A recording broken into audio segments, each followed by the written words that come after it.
والله لن تحل مشاكلنا ولن تكشف همومنا ولن تتبدل أحوالنا إلا إذا استقمنا في الصلوات.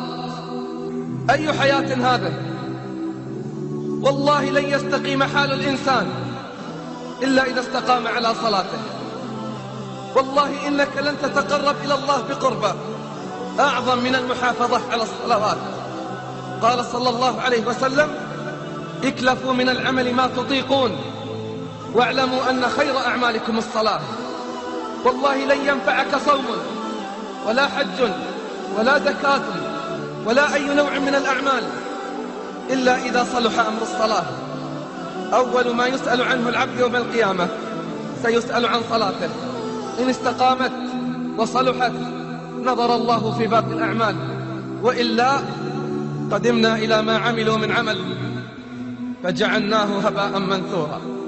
لما تنزل قول الله جل في علاه على النبي صلى الله عليه وسلم: فخلف من بعدهم خلف أضاعوا الصلاة واتبعوا الشهوات فسوف يلقون غيا.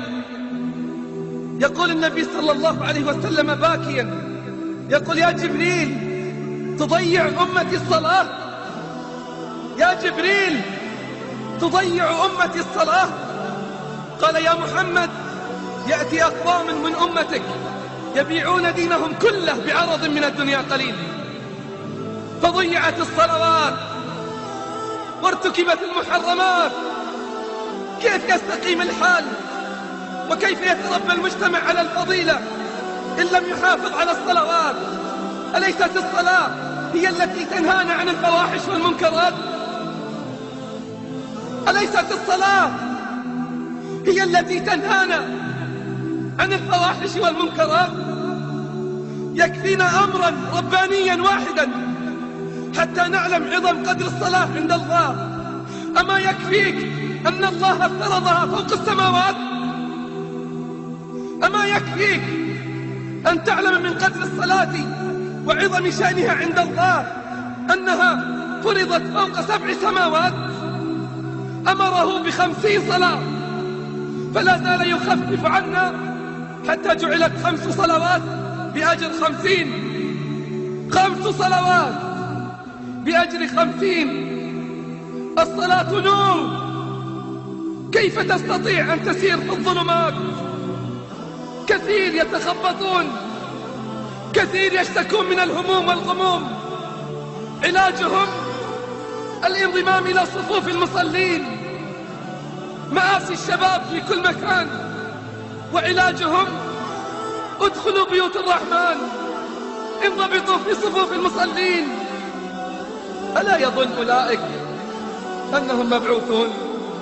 والله لو أن القلوب سليمة لتقطعت ألما من الحرمان، ولكنها سكرى بحب حياتها الدنيا وسوف تفيق بعد زمان. متى ستنضم إلى صفوف المصلين وستكون من الذين هم على صلاتهم دائمون، وستكون من الذين هم على صلاتهم يحافظون؟ متى ستستقيم وتعلم أن أعظم أمور الدين بعد توحيد الله المحافظة على الصلوات والمسارعة إلى المساجد والمحافظة على تكبيرات الإحرام؟ 5 صلوات من أداهن حيث ينادى بهن كن له نورا وضياء وبرهانا يوم القيامة، ومن ضيعهن فلا يلومن إلا نفسه، فلا يلومن إلا نفسه، فلا يلومن إلا نفسه.